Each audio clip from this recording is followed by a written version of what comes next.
Hi everyone, this is Congresswoman Greene, and there's currently some confusion going on between myself and some of my Republican colleagues on how funding coming from your hard-earned tax dollars actually goes to Ukraine for a proxy war with Russia, which, by the way, I'm firmly against.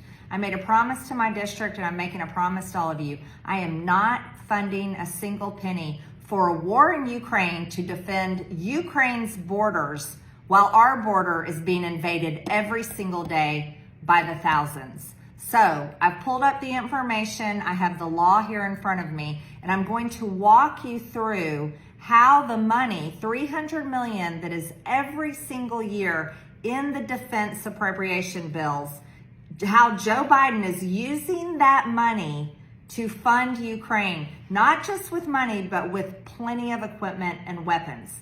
Here's how it works. Now, right now we have the defense appropriation bill, which is a great bill. As a matter of fact, there's many wonderful things about it, and I firmly support a lot of things in this bill. But it has $300 million in it for something called the Ukraine Security Assistance Initiative, and this is in the defense appropriations bill every single year. It's $300 million every single year. And then also we are currently debating back and forth right now about a continuing resolution with the government deadline, the funding deadline being on September 30th. And right now, some of my Republican colleagues are proposing a continued resolution that continues all of the Democrat policies and also continues funding the war in Ukraine. Because why?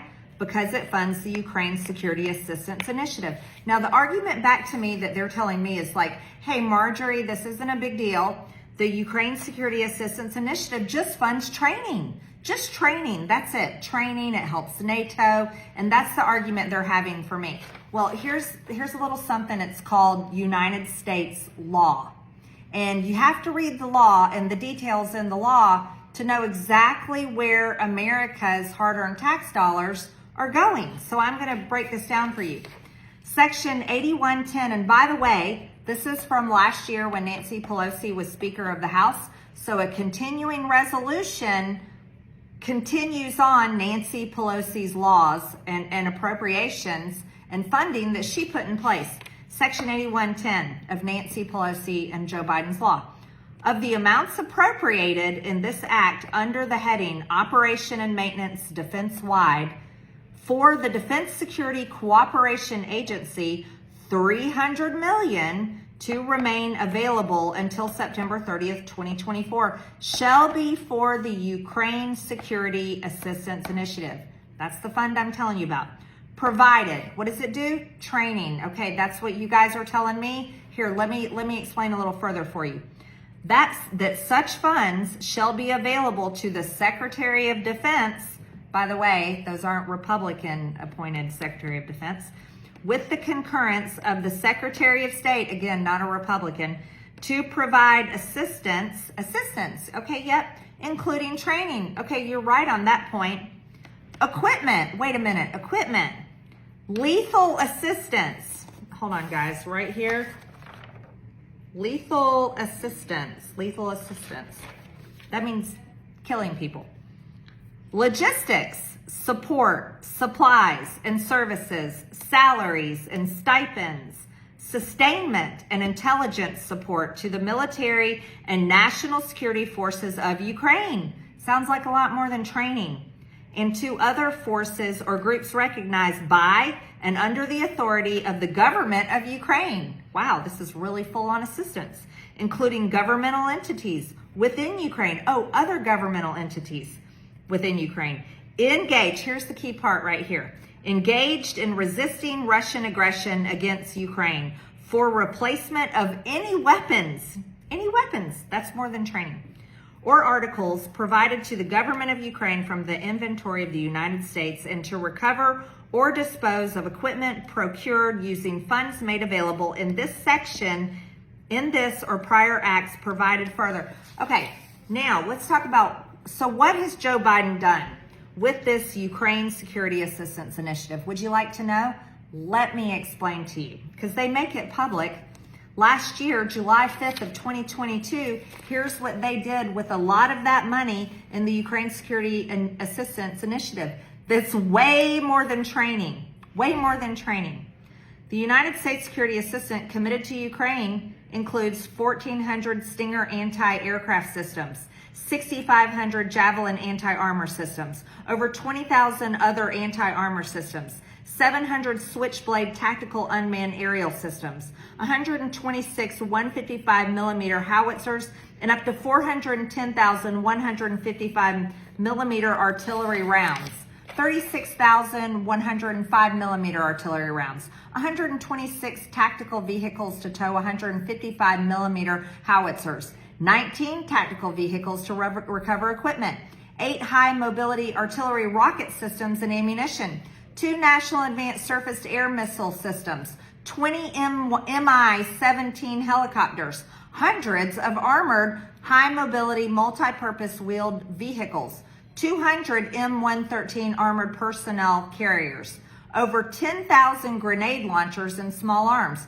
over 59 million rounds of small arms ammunition, 75,000 sets of body armor and helmets, 121 Phoenix Ghost tactical unmanned aerial systems, laser guided rocket systems, Puma unmanned aerial systems, unmanned coastal defense systems, 26 counter artillery radars, 4 counter mortar radars, 4 air surveillance radars, 2 Harpoon coastal defense systems, 18 coastal and riverine patrol boats, M18A1 Claymore anti-personnel munitions, C4 explosives and demolition equipment for obstacle clearing, tactical secure communications, thousands of night vision devices, thermal imagery systems, optics and laser rangefinders, commercial satellite imagery services, explosive ordnance disposal protective gear, chemical, biological, radiological, nuclear protective equipment, medical supplies to include first aid kits, electronic jamming equipment, field equipment and spare parts, funding for training and maintenance and sustainment. Wait, hold on. This is the list, guys. This is from last year. What have they done this year? Well, it just so happens that not just but 11 days ago, guess what? Joe Biden's Department of Defense used the USAI again. They raided it again. And what did they do that for? They announced a new security assistance package to support Ukraine's battlefield needs and demonstrate unwavering U.S. support for Ukraine. Remember, this comes out of the very, basically the bank account that's supposed to be for training. That's my colleagues are arguing with me about, okay? It's not for training, everybody. Here's the proof. I'm reading it to you. This package provided through the Ukraine Security Assistance Initiative, USAI, includes equipment to augment Ukraine's air defenses, artillery munitions, and other capabilities. This USAI package highlights the continued U.S. commitment to meeting Ukraine's pressing requirement by committing critical near-term capabilities, while also building the enduring capacity of Ukraine's armed forces to defend its territory and deter Russian aggression over the mid and long term. Damn it, I wish that our government would be this serious about our southern border. Oh, but no, we're arguing about more money for Ukraine. So what did they send them out of the USAI? Here, let me tell you. Just 11 days ago, totals up to $600 million. Equipment to sustain and integrate Ukraine's air defense systems, additional ammunitions for high mobility artillery rocket systems, 105 millimeter artillery rounds, electronic warfare and counter electronic warfare equipment, demolition munitions for obstacle clearing, mine clearing equipment, and support and equipment for training, maintenance, and sustainment activities. The United States will continue to work with its allies and partners to provide Ukraine with capabilities to meet its immediate battlefield needs and long-term security assistance requirements. That is not training. That's not training. I'm a solid no on any funding for a war defending another country's border, and I don't give a damn if their president is going to be in Washington talking to all of us this week. The answer is flat out no. And so if we're going to argue back and forth about funding, make sure that we are reading the law and understanding exactly what it funds. And it's not funding training. So that you understand and so you have a very clear decision-making capability of what you have to have on your conscience, it is funding war. That's what it is. Hope this clears it up.